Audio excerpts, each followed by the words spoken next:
Wir wünschen euch ein frohes neues Jahr. Und das Jahr startet direkt mit einer gehörigen Prise Drama, da einer der bekanntesten Content Creator auf YouTube für Ashes of Creation mit Ashes oder vielmehr mit Intrepid gebrochen hat. Aber keine Sorge, weder werden wir jetzt über den YouTuber herziehen, noch werden wir Intrepid white knighten. Nein, wir gehen in diesem Video auf einige der Kritikpunkte ein, die wir bereits des Öfteren aus der Community vernommen haben und geben euch unsere Meinung dazu. Denn ja, auch Intrepid hat unserer Meinung nach in den letzten Wochen Fehler gemacht, die hätten vermieden werden können. Also dann, let's start!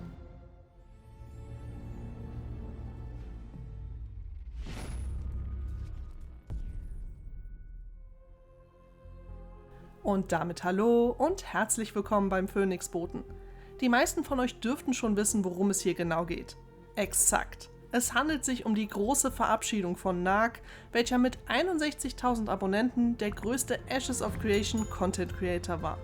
Die Gründe, die er angeführt hat, warum er Ashes oder vielmehr dem Entwicklerteam Intrepid den Rücken kehrt, kam bei uns eher gemischt an. Wir, oder vielmehr Amar, folgen Narc schon seit 2019 auf YouTube, als er noch Infovideos rund um Ashes gemacht hat und war mitunter auch ein Auslöser dafür, selbst mit YouTube im Jahr 2022 anzufangen. In den letzten 2 Jahren änderte sich sein Content auf YouTube stark. Weg vom Informativen hin zu mehr auf sich selbst bezogene Inhalte mit extrem starkem Clickbait. Klar, sein Ziel ist es, mit unterhaltsamen Videos quasi die britische Version eines Asmongold zu werden, und in der Ashes-Community hatte er diesen Status bereits erreicht. Daher wurde sein dramatisches „Ich verlasse Ashes" Video entsprechend aufgenommen. Dass er früher oder später sich weniger auf Ashes konzentrieren wird, war uns schon seit ein paar Jahren bewusst, als sich sein Content wandelte, und das ist auch völlig okay, wenn seine Community das feiert. Wir gehen jetzt aber auf ein paar Punkte aus seinem Video ein und geben euch unsere Ansicht dazu. Der wohl größte Kritikpunkt ist, dass Intrepid deren Versprechen nicht hält, was den Inhalt der Alpha 2 betrifft. Und ja, um ehrlich zu sein, waren wir auch etwas enttäuscht, als die Roadmap der ersten 3 Phasen der Alpha 2 bekannt gegeben wurde. Wir hatten auch mit mehr Inhalt gerechnet, der bereit zum Testen sei, in den 3 Jahren, die zwischen Alpha 1 und der jetzigen Alpha 2 lagen. Aber wie damals schon in unserem Video dazu erwähnt, liegt hier ein großes Problem von Intrepid in der Kommunikation. Denn über die letzten Jahre wurden immer wieder Features gezeigt mit dem Hinweis, diese werden wir in der Alpha 2 erleben dürfen. Aber erst im Spätsommer 2024 haben wir erfahren, dass nicht alles, was bisher gezeigt wurde, direkt zum Start der Alpha 2 verfügbar sein wird. Schon damals kam wieder die Lawine an Scam-Vorwürfen, genau wie jetzt, wo Narc sich von Intrepid abwendet. Und wie gesagt, Intrepid hätte bei der Vorstellung der Features besser betonen sollen, dass diese im späteren Verlauf der Alpha 2 erscheinen. Denn wenn alles, was die letzten Jahre gezeigt wurde, zum Release der Alpha 2 verfügbar gewesen wäre, dann wäre das Spiel so gut wie fertig, da alle Inhalte des Spiels Teil der Alpha 2 sein werden. Aus Entwicklersicht ist es so, wie Intrepid es derzeit macht, genau richtig. Zuerst die Serverstrukturen testen und am Laufen halten, dann die Grundmechaniken testen und überarbeiten und dann mehr Inhalte hinzufügen und diese ebenso testen. Und genau das ist der aktuelle Verlauf von Phase 1 zu Phase 2. Deswegen sind Mechaniken wie das dynamische Wetter noch nicht in der Alpha 2, da dieses den bestehenden Content verändert, der aber noch nicht völlig eingebaut wurde, da Intrepid derzeit mit dem Testen der Grundlagen beschäftigt ist. Narc kreidet dies als gebrochenes Versprechen an, wäre aber mit Sicherheit noch weitaus mehr verärgert, hätte Intrepid versucht, all das zum Start zu launchen, und es würde nicht funktionieren. Auch die Wüste ist nicht so geworden wie in dem Showcase aus 2022.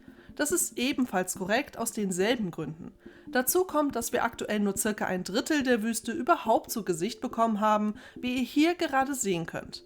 Wo wir Narc zustimmen ist, dass es natürlich nicht sehr clever ist, Bedenken von Leuten auf Reddit zum Thema Wüste zum Schweigen zu bringen, indem man den Post für weitere Kommentare sperrt. Was wir Intrepid hier ankreiden, ist die fehlende Kommunikation nach außen. Es gibt inzwischen einige Content Creator da draußen, und wir zählen uns jetzt da einfach mal mit dazu, die sehr zuverlässig über das Spiel informieren und aufklären. Und schon seit Jahren wird von Intrepid angepriesen, dass es für Content Creator bald einen festen Ansprechpartner und Bonis geben soll, wenn man sich als offizieller Creator für Ashes of Creation bewirbt. Nun, das haben wir vor 2 Jahren getan und bis heute ist da noch nichts passiert. Stattdessen ist die einzige offizielle Infoquelle das Monatsupdate von Intrepid.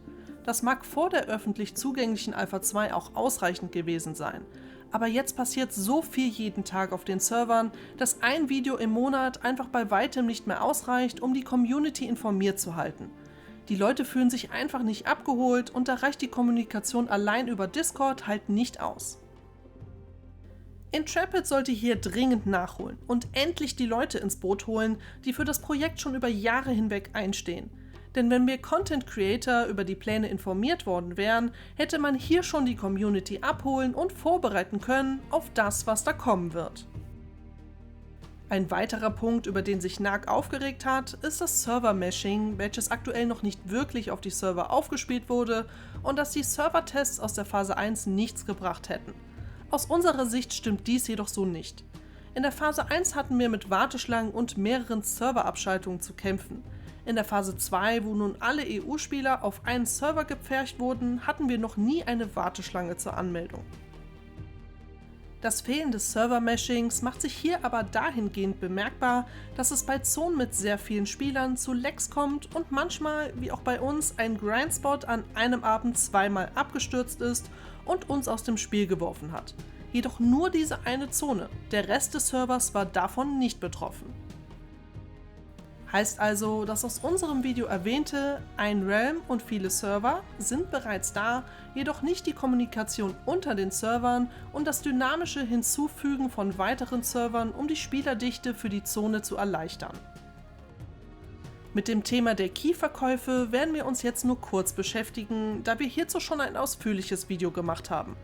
NARC tat in seinem Stream so überrascht, dass Intrepid die Keys letztes Jahr noch einmal angeboten hat. Dabei wurde dies vor Jahren ebenfalls von Intrepid gesagt, als die Pre-Order-Pakete abgeschaltet wurden, dass man überlege, diese später noch einmal anzubieten. Das war auch NARC bekannt, da er dies selbst mehrfach thematisiert hat. Und wie gesagt, absolut niemand, der nicht von dem Projekt überzeugt ist, muss sich hier einkaufen. Man verpasst nichts, wenn man es nicht tut.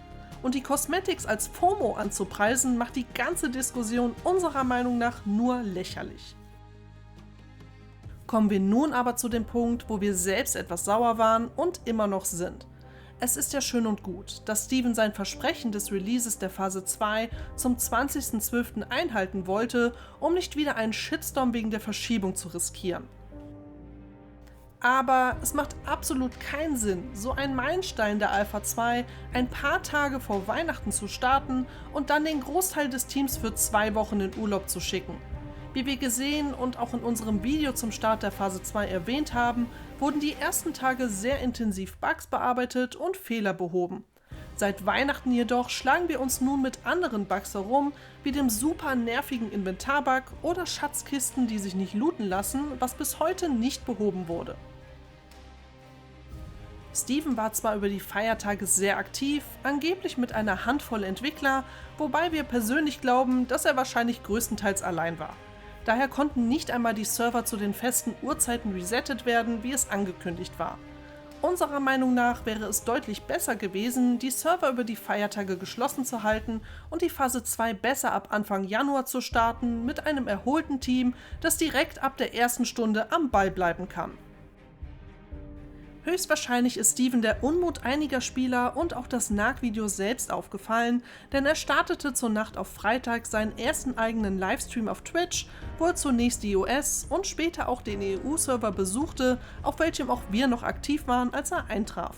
Er machte sich hier einige Späßchen mit anderen Spielern, während er im God-Mode über die Map flog und auch auf Spielerfragen einging. Hier müssen wir tatsächlich Thor von Pirate Software zustimmen.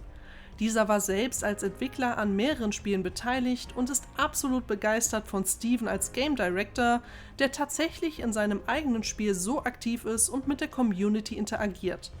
Auch wir haben uns so sehr gewünscht, dass die hohen Tiere unserer früheren MMOs, wie beispielsweise ESO oder New World, mal selbst einen Fuß ins Spiel gesetzt hätten, um zu sehen, wo die Probleme sind und sich direkt mit der Spielerschaft austauschen. Dies ist ein äußerst seltenes Gut und dafür sind wir persönlich sehr dankbar. Und dies gibt uns auch Mut, dass das Projekt im Laufe der Alpha 2 zu dem wird, was Intrepid uns zugesichert hat. Denn wir dürfen nicht vergessen, die Alpha 2 wird bis zum Release weiterlaufen.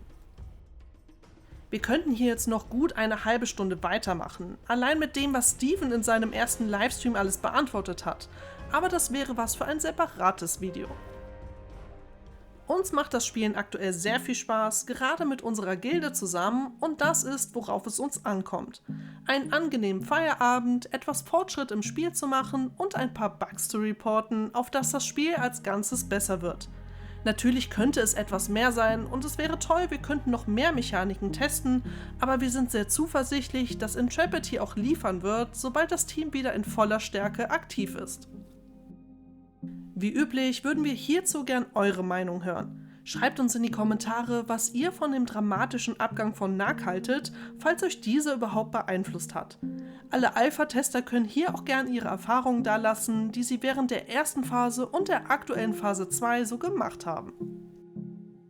Für weitere Informationen und Updates rund um Ashes of Creation findet ihr hier in der Endcard eine passende Playlist. Wollt ihr auch das nächste Video nicht verpassen, dann lasst unserem Kanal gerne ein Abo da und aktiviert die Glocke. Und damit wie üblich, ciao ciao, bis zum nächsten Mal.